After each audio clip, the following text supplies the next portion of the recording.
សួស្តីបងប្អូនទាំងអស់គ្នាថ្ងៃនេះខ្ញុំចង់ share នៅ AI ថ្មីមួយទៀតហើយដែលអាច generate រូបភាពគុណភាពល្អហើយអត់មានដែនកំណត់ហើយមិនមាន limit ទេគឺ free ប៉ុន្តែមិនដឹងថាវានឹង free ដល់ពេលណាទេគ្រាន់ថាឥឡូវ free បងប្អូនអាចប្រើវាបានអញ្ចឹងខ្ញុំសាក generate ឲ្យបងប្អូនមើលនេះជារូបភាពដែលខ្ញុំ generate បានកន្លងពីមុនមកឥឡូវឧទាហរណ៍ខ្ញុំយក prompt មួយយកមក generate អញ្ចឹងខ្ញុំ pass prompt នេះចូលមកបងប្អូនឃើញកន្លែងនេះគឺ generate អត់មាន credit ទេគឺ0ហើយបងប្អូនអាចរើសប្រភេទបាន limit របស់ខ្ញុំអត់មានទេ0អញ្ចឹង generate មកហើយក៏អត់ចាំយូរដែរបងប្អូនមក generate ម្ដងបាន4 image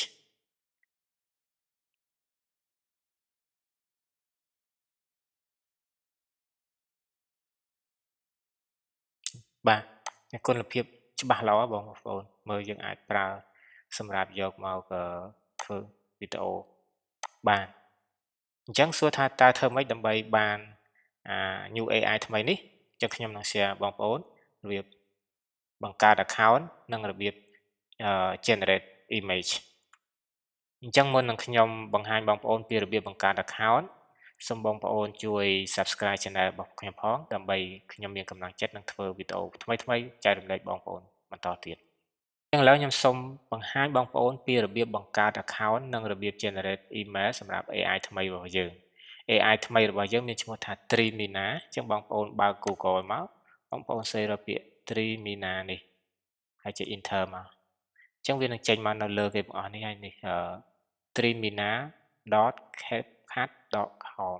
អញ្ចឹងវាជារបស់ CapCut account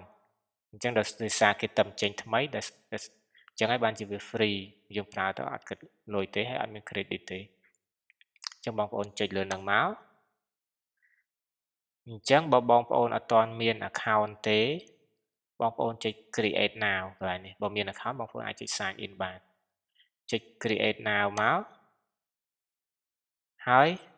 វាចេញកន្លែងមកកន្លែងចេះអញ្ចឹងបងប្អូនចុចsign in ម្តងទៀត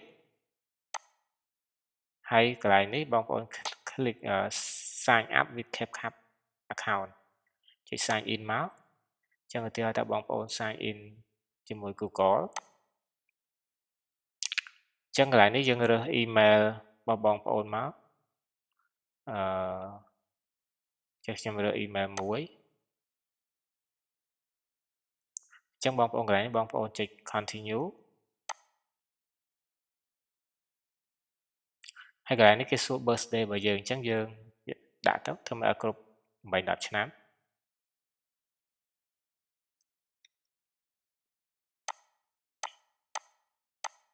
ចុច confirm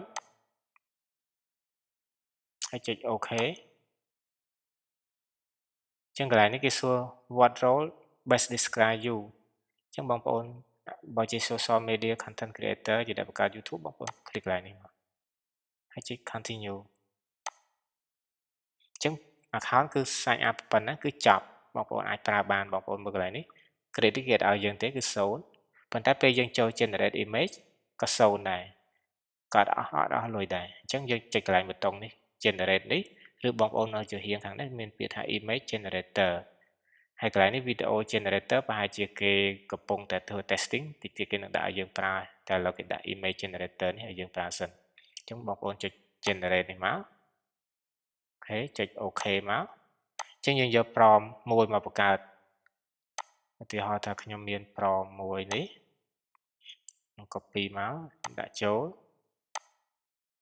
បាទហើយកន្លែងនេះគឺ select model គឺបងប្អូន select ឲ្យចុងក្រោយគេ model 3.0 នេះគឺខ្ពស់ជាងគេហើយគេឲ្យយើងរូបភាពគឺ standard 1K ហើយកន្លែងនេះបងប្អូនរើសទម្រង់ទំហំ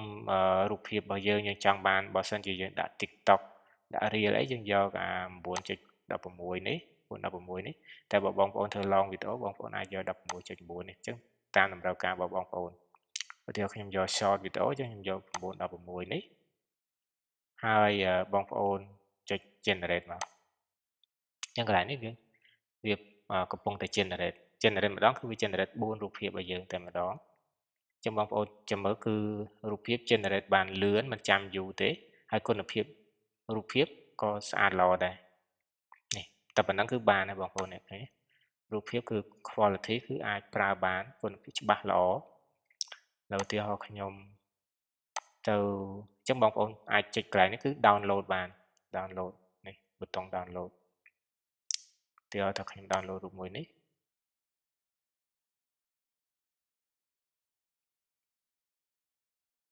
នេះបងប្អូន download មក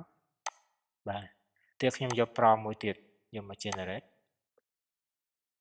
ខ្ញុំបងប្អូនឃើញគឺអត់មានអស់ទេអត់មានអស់ credit ទេយើងអាច generate បានអាចថាពេលខ្លះវាមានអ្នក generate ច្រើនអាចយឺតប៉ុន្តែជាទូទៅខ្ញុំចូល generate គឺអត់ដែលយឺតទេគឺលឿនរហូតអញ្ចឹងនេះមកទៀត4រូបភាពទៀត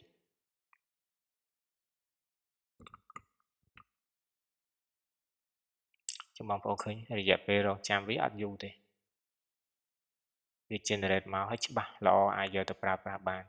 អញ្ចឹងបើបងប្អូនណាអត់ចូលចិត្តប្រើ Leonardo ដោយសាររងចាំយូរអីគឺអាចសាកល្បង Trimina នេះបាននេះជារបស់ក្រុមហ៊ុន CapCut ដូចគ្នាដែរអញ្ចឹងប្រហែលជាគេសាកល្បងឲ្យយើងនេះ generate ចេញមកមានឆ្មាខ្លះមានមនុស្សខ្លះជួនកាលវា generate អត់ត្រូវអញ្ចឹងយើងដូរប្រមជួនកាលប្រមយើងទៅសេអត់ច្បាស់អីអញ្ចឹងណាប៉ុន្តែគុណភាពរូបភាពគឺទទួលយកបានល្អហើយសង្ឃឹមថាតិចទៀតគេនឹងចេញវីដេអូមកយើងអាចប្រើទាំងរូបភាពទាំងវីដេអូបានអញ្ចឹងវីដេអូខ្ញុំមានប៉ុណ្ណេះបើបងប្អូនចូលចិត្តវីដេអូរបស់ខ្ញុំហើយចង់ឲ្យខ្ញុំចែករំលែកវីដេអូថ្មីផ្សេងទៀតសូមជួយ Subscribe Channel ហើយជួយ Like និង Share វីដេអូនេះផងបាទសូមអរគុណច្រើន